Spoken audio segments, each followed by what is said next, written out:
Olá galera, bem-vindos a mais um vídeo aula aqui no meu canal. Eu sou o professor Alain e estarei apresentando para vocês a continuação das equações diferenciais. O tema do vídeo aqui é problema de valor inicial em equações lineares. Esse vídeo aqui, gente, como todo vídeo que eu faço, faz parte da playlist, no caso com o mesmo nome, equações diferenciais. Atualmente eu acho que eu tenho duas playlists com esse nome aí no canal, então você vai procurar aquela que está mais nova, né? Um aspecto melhor nos vídeos. Então, o que acontece? Nós vamos aqui, dando continuidade ao nosso estudo, passar para as chamadas equações de ordem superior. Porém, a gente vai se limitar aos casos em que essas equações são lineares. Tá certo? Então, como feito para equações de ordem 1, nós definimos o que vem a ser um problema de valor inicial. Agora nós vamos fazer isso para equações, né, lineares de qualquer ordem. Tá certo? Então a definição aqui nos diz o seguinte: o problema de se resolver uma equação diferencial linear de enésima ordem, né, nesta forma aqui, que a gente já conhece, quem vem acompanhando aí na playlist, né, que são coeficientes de x, né, vezes y e suas derivadas, igual a função g de x, sujeito às condições iniciais, ou seja, eu conheço a função no ponto x0, conheço sua derivada no ponto x0, e até sua derivada de ordem n-1 no ponto x0. É chamado de problema de valor inicial, ou PVI. Então o que nós temos aqui? Uma equação diferencial, linear de enésima ordem, e N condições iniciais, ou seja, eu conheço este fenômeno que eu estou estudando no ponto x0, tanto para a função como suas derivadas até a ordem n-1. Por que eu preciso de N condições iniciais, gente? Porque assim, no problema de ordem 1, eu vou ter uma derivada só. Então quando a gente integra, né, pensando a grosso modo, na mais simples que nós temos temos a presença de uma certa constante lá, e é só uma. No problema de ordem 2, nós vamos perceber que nós vamos ter duas constantes. Então a ordem é 2, duas constantes. Então no problema de ordem n, a gente vai precisar de n condições para determinar o valor de n constantes. Né? Então quando a gente determina o valor de todas essas constantes, a gente diz que a gente achou a solução do PVI. Tá certo? Ou seja, aquela função satisfaz o PVI. Porque o nosso objetivo aqui é o quê? Achar a solução, né? Tanto de equações diferenciais como de problemas de valor inicial também. Tá certo? Então, gente, aqui eu tenho um exemplo que vai tirar, né, vai nos ajudar a entender mais ainda essa definição aqui. Porque às vezes a gente em matemática vê uma definição e ela vem meio carregada. Né? Então a primeira coisa que eu sempre falo, ao ver uma definição, tenta logo buscar um exemplo. Talvez você esteja estudando um material que não tem um exemplo, mas busque um exemplo, para você não ficar voando muito na definição. Normalmente as definições matemáticas são sobre objetos muito simples. Por exemplo, vamos ver aqui, ó. Verifique se a função y igual a sin de x é uma solução para o PVI. Y duas linhas mais y igual a zero, sujeita à condição que y de zero igual a zero e y' de zero igual a 1. Ou seja, eu tenho uma equação diferencial e tenho duas condições. Uma delas é sobre a função, ela passa no ponto 0, 0, 0 em x, 0 em y, e a sua derivada passa no ponto 0, 1, 0 em x, 1 em y. Tá certo? Então, eu quero saber se essa função aqui satisfaz tudo isso que está posto aqui. Note que aqui eu não estou ensinando a resolver, mas sim testar uma solução. Tá certo? Então é isso que nós vamos fazer. Resolver vem nas próximas aulas. Solução. Então note que y igual a seno de x é tal que y' é quem? Cosseno de x. Por que eu estou calculando isso? Porque eu vou precisar o quê? Substituir aqui. Ó. Então eu preciso da derivada segunda. Então a derivada primeira é isso. E a derivada segunda é quem? Menos seno de x. Eu derivo de novo o cosseno de x. Pessoal.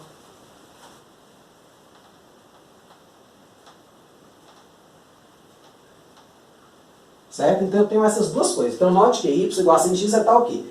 Por que eu falo isso? Assim.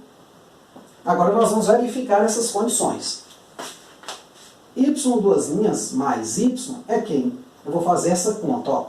Vai ser menos seno de x mais seno de x. Porque a derivada segunda desta função aqui é essa, menos seno de x, e a própria função y é essa. Então quando eu somo as duas, zero. Então eu cheguei o quê? Numa identidade matemática. Eu vou botar assim um ID, para dizer que eu cheguei numa identidade. Além disso, porque aqui ele satisfaz essa condição aqui, quer dizer, que é, de certa forma, uma condição, né? É a equação diferencial. Satisfaz a equação diferencial, ou seja, eu substituí desse lado e cheguei nesse. Agora eu vou verificar se satisfaz isso e isso. Além disso, disso, né? Y de 0 é quem? É substituir zero nessa função, seno de 0, que é 0. E y' de 0 é quanto? Cosseno. Eu falei que não precisava da derivada primeira, mas precisou, né? Cosseno de 0, que deu 1. Então, as condições, tanto a equação diferencial, eu gerei uma identidade, quanto gerei identidades aqui também. Ou seja, substituindo 0, cheguei em 0 na função, substituindo 0 na derivada, cheguei em 1. Logo, eu posso concluir o quê? Logo, a função y igual a seno de x é uma solução do PVI dado. Só que eu posso explorar um pouco mais esse problema. Porque tem uma frase aqui que me incomoda um pouco. Que y igual a seno de x é uma solução. E o fato satisfaz isso tudo. Mas será que ela é única? Porque assim, a grande pergunta de equações diferenciais é, ao resolver uma equação diferencial, o problema inicial, e achar um resultado, nós gostaríamos muito que esse resultado fosse único, essa função que nós achamos fosse única. Isso nem sempre ocorre. E, felizmente, nós vamos ter um teorema aqui que nos aponta, né, condições para que esta solução encontrada seja única. Ou seja, talvez eu parei o problema. Se eu já tenho essa solução aqui, para esse PVI, eu não preciso procurar mais outra, porque nem existe. Ou seja, ela é a única solução. Ou talvez não. Infelizmente, eu tenho que verificar se tem mais alguma. Podendo ela ser única, mas não ter garantia nenhuma que ela é única, e podendo ela não ser única, eu achar ela e ter mais outras. Então, são uns problemas sérios quando você não tem unicidade em matemática. Então, nós sempre buscamos, né, quando estudamos matemática, teoremas que provem unicidades de coisas, tá certo? Sob certas condições. Então, vamos lá. O teorema diz o seguinte: sejam a n de x, a1 de x, a0 de x e g de x contínuo, ou seja, aí tem uns 3 pontinhos ali, são todos esses coeficientes aqui, tá certo? Que aparecem nesta equação, um asterisco. Eu vou estar mencionando ela sempre mais para frente, por isso que eu vou ter esse asterisco aqui, que ela vai ficar meio fixa. Então, sejam a n de x, a1, a0 de x e g de x contínuas em um intervalo i, com a0 de x, ou a n de x, desculpe, esse primeiro coeficiente aqui, ó, diferente de zero para todo x em i. Ou seja, essa função aqui ela não pode se anular para nenhum valor no intervalo que eu estou trabalhando. Se x0 é algum ponto deste intervalo, então existe uma única solução para o PVI, um asterisco, em i. Ou seja, a gente vai agora verificar, por exemplo, se esta função aqui, né, essa aqui é uma solução única para esse cara. Observe que aqui tem todos os elementos. Olha, eu tenho um problema, a equação diferencial, aí vou olhar os coeficientes dela, né, ver se são contínuos, tudo mais. Além disso, eu vou verificar o seguinte, esse ponto aqui é quem? É zero nesse caso. Né? Então isso aí tudo está aqui dentro da definição. Tá certo? Então eu tenho que ter continuidade nessas funções aqui. Coisa simples, mas basicamente no olhômetro a gente meio que já consegue ver muitas funções contínuas, porque elas são o quê? Trigonométricas, polinomiais, funções racionais, né, já que a gente está nos complexos onde o denominador não se anula. Então a gente tem uma série de funções que de cara a gente já olha e a gente já vê que é contínua. Então assim, isso não costuma ser uma tarefa muito difícil. E além disso, eu vou olhar se esta função aqui encabeçada, ela não se anula, tá certo, nesse intervalo. É uma tarefa um pouco mais complicada. Mas ainda assim, né, a gente tem mecanismos aí para ver isso de uma forma tranquila. Então, nesse sentido, vamos completar esse exemplo aqui. Que é o seguinte, ó, a solução do PVI dado no exemplo anterior é única? Pergunta. Se sim, determine o maior intervalo I no qual isto acontece. Então, vamos responder a primeira pergunta.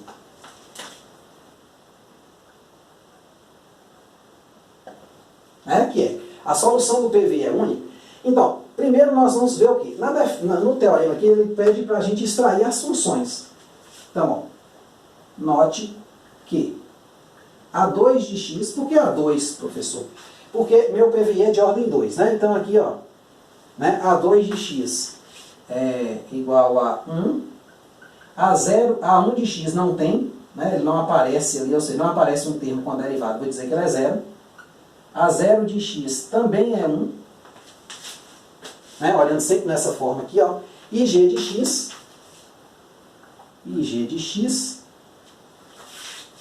igual a quem? É a função que fica aqui do outro lado, né? Que não está acompanhando nem dígitos os derivados, é zero. São contínuas. Já vou responder quase a segunda pergunta. Em R. E a 2 de x igual a 1, ela é uma função constante, né? Ou seja, ela nunca se anula, ou seja, ela é sempre diferente de zero. Também em R. Logo, o que eu posso dizer? Que a solução do PVI é única. Porque ó, eu tenho a continuidade das funções, são funções constantes, e além disso, a primeira delas, que é a que encabeça a equação diferencial, né, com um termo de maior ordem, ela não se anula. Então, logo, aí você bota pelo teorema, tal, necessita a solução do PVI é única. Agora o intervalo, gente, ele apareceu aí. Eu não sei se você percebeu, mas ele pediu um maior intervalo, né? Ou seja, se for única, eu determinar o maior intervalo. Esse intervalo necessariamente, obrigatoriamente, tem que conter o zero. Né? Não faz muito sentido a gente tirar o zero daí, porque o PVI aqui, pô, né? O PVI aqui, ele está passando no ponto zero, né? Então, note que I igual a quanto? R. Ou seja, em toda a reta R, essa é a única função que satisfaz esta condição aqui. Tá certo? Por que isso?